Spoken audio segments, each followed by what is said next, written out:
আমার আজকে আপনাদের এই ঘটিয়া শরীফ হালদারপাড়া এসে খুব দুঃখ লাগলো যে আজকে আপনাদের পুলিশ প্রশাসন যে পারমিশন দিয়েছে এই জায়গাটা, তো এই জায়গাটা ছাড়া কিন্তু আর কোনো ওয়ে নেই রাস্তা।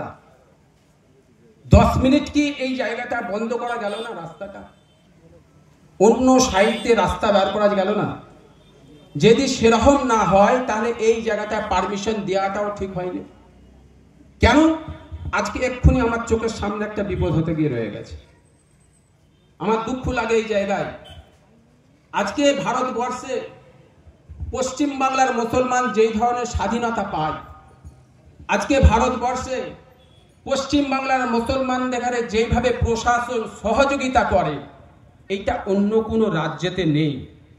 আমরা জানি অনেক রাজ্যে আছে মুসলিম সম্প্রদায়কে তার নিজের স্বাধীনতা কিছু করতে দেয় না। রাস্তায় যদি এক জায়গায় কিছু মুসলমান জড়ো হয়, সেই জায়গায় তাদের ঘাড়ে দাঁড়াতে দেয় না। আমি ধন্যবাদ জানাই রাজ্যের প্রশাসনকে যে আমার এই রাজ্যের প্রশাসন যেইভাবে মুসলিম সম্প্রদায় সংখ্যালঘুদের পাশে যেইভাবে তারা দাঁড়ান, সহযোগিতা করে, আমি খুব খুশি। কিন্তু আজকের এই মহানটা আমি প্রশাসনকে লক্ষ্য করে বলবো, 10 মিনিট থেকে 5 মিনিট থেকে 10 মিনিট আমি বক্তব্য দেবো, কিছুক্ষণের জন্য এই রাস্তাটা যেন বন্ধ করে দেয়, কিছুক্ষণের জন্য 5 মিনিট, যাতে এখানে কোনো ডিস্টার্ব না হয়, কোনো বড় সমস্যা না দাঁড়ায়। একটুখানি আপনারা সকলে আমার দিকে এগিয়ে আসবেন আর আওয়াজ দেবেন। এইটা আমাদের প্রাপ্য লড়াই। এ লড়াই আমাদের নীতির লড়াই, আমাদের অধিকারের লড়াই। আজকে আমরা জানাবো, আজকে এখান থেকে নেই, হালদারপাড়ার এখান থেকে আমরা আওয়াজ দেব যে আমরা নীতির ওপরে আছি। পশ্চিম বাংলার মানুষ নয়, তথা ভারতবর্ষের মুসলমান দেশকে সবচেয়ে বেশি ভালোবাসে। সংক্ষিপ্ত টাইম, নামাজ কাটা আজান 6টায়।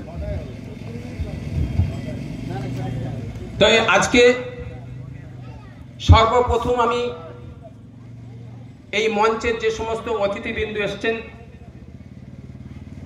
তার সাথে সাথে যত শ্রোতাবৃন্দ আছে সকলকে আমি ফুরফুরা দরবার শরীফ থেকে ফুরফুরা হোসেন বুখারী ফাউন্ডেশনের কর্ণধার পীরজাদা সৈয়দ নাজিমুদ্দিন হোসেন আল কুরাইশি আমার অন্তরস্থের মুবারকবাদ জানাই।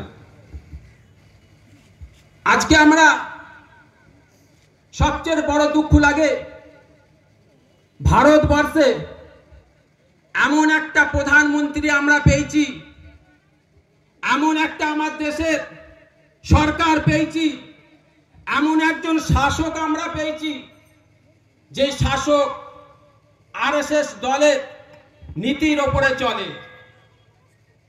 বড় দুঃখ লাগে, বড় কষ্ট লাগে। আজকে ভারতবর্ষে মুসলমানের দরদি দেখায়, মুসলমানের ভালোবাসা দেখায়, মুসলমানের আন্তরিক দেখায়, মুসলমানের পাশে দাঁড়ায়, কিন্তু ভারতবর্ষে সবচেয়ে বড় শত্রু থাকতে হলে এই ভারতবর্ষের প্রধানমন্ত্রী। ঠিক না ভুল? আওয়াজ দিয়ে বলুন, ঠিক না ভুল? এই ভারতবর্ষে সবচেয়ে বড় শত্রু থাকতে গেলে আমাদের প্রধানমন্ত্রী মুসলমানের সবচেয়ে বড় দুশমন।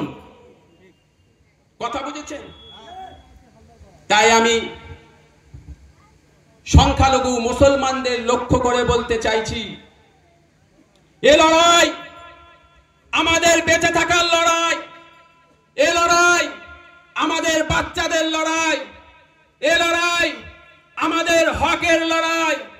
কিন্তু আমরা যতদিন বেঁচে থাকবো, আমাদের জান চলে যাক, প্রাণ চলে যাক, তবু ওদের কথাতে, ওদের জায়গাতে আমরা কোনোভাবে মাথা নত করব না। ওই কাপুরুষদের কথায় আমরা মাথা নত করব? মাথা নত করব? মাথা নত করব না।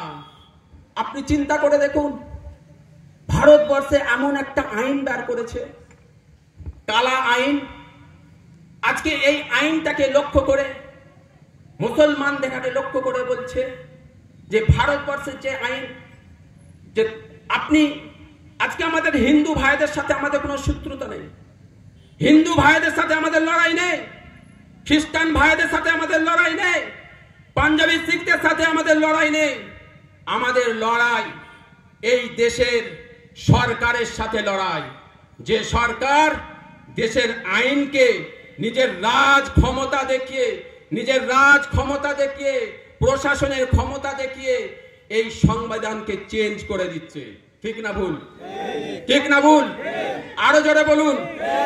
তাই আমি বলছি, আজকে দেখুন ভারতবর্ষে অনেক টেম্পল আছে, অনেক মন্দির আছে, অনেক গুরুদ্বার আছে। আপনি ভারতবর্ষে খ্রিস্টানদেরও আপনার চার্চ আছে, আপনার পাঞ্জাবিদের আছে, গুরুদ্বার আছে, হিন্দু ভাইদের আমাদের বহুত মন্দির আছে, ট্রাস্ট আছে। এই রাম মন্দিরের দিকে খেয়াল করুন, রাম মন্দিরে আপনার তাদের একটা ট্রাস্ট আছে। আজকে সরকার তো কই হিন্দু ভাইদের রাম মন্দিরে তো বলেনি মুসলমান দুজনকে রাখতে হবে, কই তো বলছে না। খ্রিস্টান ভাইদের তো বলছে না তোমাদের ট্রাস্টে দুটো মুসলমানকে রাখা হবে, তার কথা বলছে না। আপনি চিন্তা করুন, শিখ ভাইদের সোনার মন্দির আছে, গির্জা সোনার মন্দির আছে, এই সোনার মন্দিরটা বলতে পারছে না তো যে মুসলমানদের দুজনকে রাখতে হবে, তা বলছে না।